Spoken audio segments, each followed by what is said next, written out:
Mesdames et messieurs, et vous les enfants, bienvenue dans cette nouvelle édition de la face cachée des parcs. Enfin une face cachée des parcs vite fait, parce que comme vous pouvez le voir on est dans une voiture et pas dans un parc. Voilà. Parce qu'en fait on est allé à Los Angeles mais on voulait pas faire un truc en mode reportage parce que ça nous aurait pris beaucoup trop de temps dans la journée et c'était vachement encombrant aussi d'avoir dans les bagages et tout ça. Dans les bagages.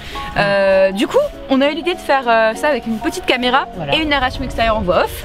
Et ça foiré. Mais on s'est pas laissé abattre, on a décidé du coup de vous faire un petit compte rendu express sur la stratégie adoptée quand vous êtes dans un parc que vous ne connaissez pas et encore plus précisément dans un parc Disney que vous ne connaissez pas. On y va? Non mais Naomi, on a nulle part où aller donc ça sert à rien de partir là.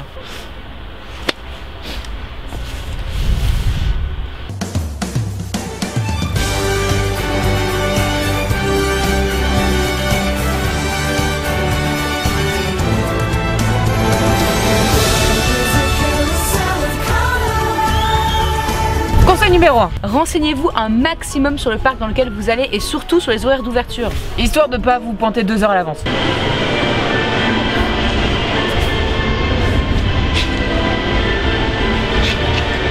Renseignez-vous aussi sur les événements spéciaux. Par exemple, nous quand on a été à Disney California Adventure... Alors c'est le parc secondaire Disney California Adventure, c'est un peu l'équivalent de notre Walt Disney Studios mais en plus beau et en ultra vintage. Bien résumé. Enfin bref, quand on est allé là-bas, on était en période Halloween. Donc du coup, il y a des attractions comme la Tour de la Terreur qui fermaient un peu plus tôt pour réouvrir un peu plus tard sur le thème d'Halloween. Voilà, et ça c'est typiquement le genre de truc qu'il faut savoir à l'avance parce que du coup, vous pouvez vous pointer à l'heure où ça va réouvrir et éviter toute la queue. Voilà, du coup, nous on a fait juste 25 minutes de queue au lieu de 150 minutes, 1 heure plus tard. Donc faut bien faire attention. Ça vaut le coup. Renseignez-vous aussi un minimum sur le contenu des attractions. Oui, par exemple, commencez d'abord par les attractions qui n'existent pas à Disneyland Paris. Parce que comme ça vous perdrez moins de temps. Oui, parce que les attractions comme par exemple les Dark Rides style Blanche-Neige ou Peter Pan ou Buzz l'éclair ou Star Tour d'un parc Disney à l'autre c'est vraiment les mêmes donc ça sert à rien de perdre trop de temps avec ça. Sachez par contre qu'il existe des versions différentes de certaines attractions en fonction des parcs Disney. Oui, par exemple la version Space Mountain en France n'a rien à voir avec celle de Floride et n'a rien à voir avec celle de Californie. Oui, et d'ailleurs si jamais vous êtes habitué à Space Mountain en France vous allez être un tout petit peu déçu des versions américaines. Ah d'ailleurs comme ça juste en passant, sachez que la Tour de la Terreur a été rethématisée sur les Gardiens de la Galaxie il y a pas très longtemps en Californie et que du coup ça vaut le coup de tester cette version là parce qu'elle est sympa. Bon après j'aimerais pas forcément qu'elle soit en France parce que je préfère la version qu'on a en France mais si vous avez l'occasion de le faire c'est bien de découvrir un truc nouveau quoi. Conseil numéro 2. Faites bien attention à la période que vous avez choisie quand vous allez visiter un parc. Oui, renseignez-vous bien sur les périodes de vacances scolaires parce que n'oubliez pas qu'elles sont différentes d'un pays à l'autre voire même d'une région à l'autre. Moi par exemple la première fois que je suis allée à Disney Californie c'était en août, un dimanche, il y avait personne alors qu'en France ça aurait été la folie. Les Américains sont fous de fêtes alors forcément il y aura du monde à Noël et à Halloween. Après c'est un choix à faire parce que c'est beaucoup mieux décoré là-bas qu'à Disneyland Paris. Ouais carrément, rien qu'à voir le manoir hanté qui a été rethématisé sur l'étrange Noël de Monsieur Jack pour Halloween et Noël, c'est génial. Et du coup nous on a volontairement choisi la période d'Halloween pour ces raisons. Il y avait beaucoup de monde mais on a su tout faire sans trop faire la queue. Mais comment on a fait Naomi? Conseil numéro 3. Faisons appel au pouvoir du fast-pass. Les fast-pass. Bon d'accord, ça marche que pour les parcs Disney, mais putain, utilisez-moi ces fast-pass. Et c'est complètement gratuit. En plus, leur système de fast-pass à Disney Californie est beaucoup plus abouti que le nôtre. Oui, vous pouvez prendre un fast-pass pratiquement toutes les heures, ce qui n'est pas le cas en France. Du coup, vous pouvez facilement faire toutes les attractions qui ont beaucoup de queue juste avec des fast-pass. Et presque toutes les attractions en ont, même Pirates des Caraïbes et le manoir hanté. Et ça ne vous demandera qu'un tout petit peu d'organisation, vraiment, même avec des enfants, c'est très faisable et c'est beaucoup plus agréable que de faire 3 heures de queue. Oui, par exemple, il y avait beaucoup d'attractions, il y avait 1 heure de queue et on en a fait que 15 parce qu'on a utilisé les fast-pass. On a évité toute la queue parce qu'on a pris un fast-pass.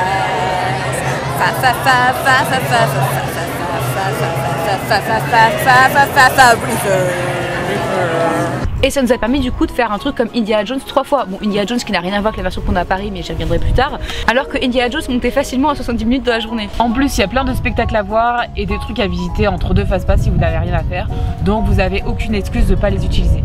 Ah, et en parlant de spectacles, vous pouvez prendre des fast-pass pour les spectacles pour être sûr d'avoir des bonnes places qui sont indépendantes des fast-pass pour les autres attractions. Et c'est vraiment un truc à faire parce que les parcs californiens sont très peu spacieux, donc c'est vite bondé.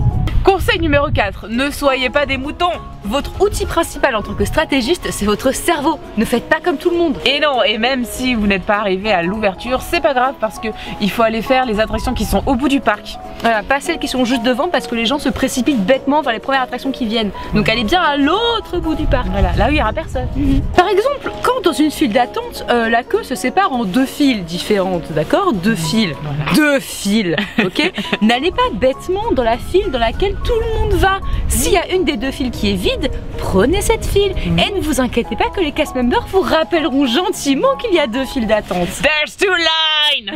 D'ailleurs, pour prendre un exemple concret, la dernière fois nous fûmes allés à Disneyland Paris et nous sommes allés du coup à Big Thunder Mountain, mieux connu sous le nom de Train de la Ville, où il y a 2 files d'attente. Et il n'y avait littéralement personne dans la file de gauche. Non. Et on a gratté 25 minutes de queue.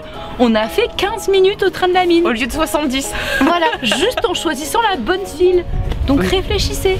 Pareil pour les heures de parade. Si vous avez prévu une attraction juste après la parade, mettez-vous le plus près possible du land où il y a l'attraction. Par exemple, si vous voulez faire une attraction à Frontierland, mettez-vous juste à côté pour éviter la foule après la parade. Et on finit par un petit retour rapide sur les attractions de Disney California Adventure et Disney Californie.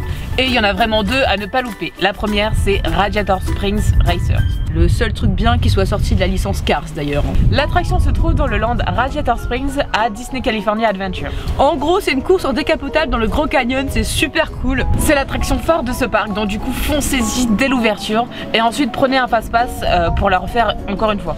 Sachez qu'il y a aussi une file single rider, en plus les places elles sont par 3 dans la voiture, donc je pense que ça vaut le coup de la faire. On l'a pas testé mais à mon avis c'est pas mal. Ouais. Deuxième attraction à ne pas louper, Indiana Jones Adventure. Alors celle-là elle est située à Adventureland, donc dans le parc principal, et comme je dis tout à l'heure elle n'a rien à voir avec l'attraction Indiana Jones qu'on a nous en France, c'est pas du tout un roller coaster. Non pas du tout, là vous êtes dans un gros 4x4 et vous traversez un décor de fou avec des virages, des booms, des splashs, voilà. Perso c'est mon attraction préférée de tous les parcs Disney où je suis allée et franchement je trouve qu'elle est juste parfaite l'attraction, il y a tout ce qu'il faut pour faire une super attraction. En plus de ces 2 attractions, il y a aussi beaucoup d'attractions qu'on n'a pas nous en France et qui sont bien sympas, comme par exemple Nemo's Submarine Voyage qui vous amène dans un vrai sous-marin où vous explorez les fonds marins sur le thème du monde de Nemo. Il y a aussi le Matterhorn qui est un des premiers roller coasters au monde et qui est un peu dans le même style que la Trace du Hora au parc Astérix.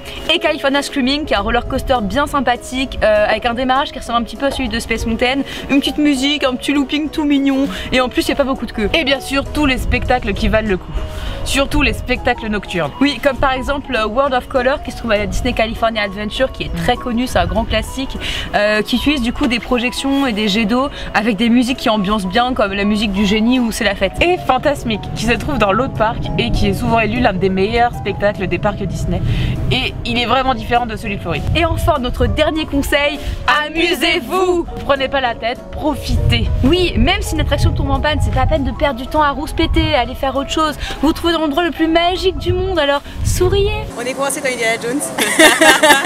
C'était la face cachée des parcs. Enfin, la face cachée des parcs vite fait. À la prochaine. Est-ce que vous arrivez à voir?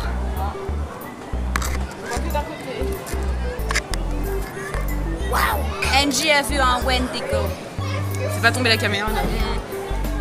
It's time to Wendigo out.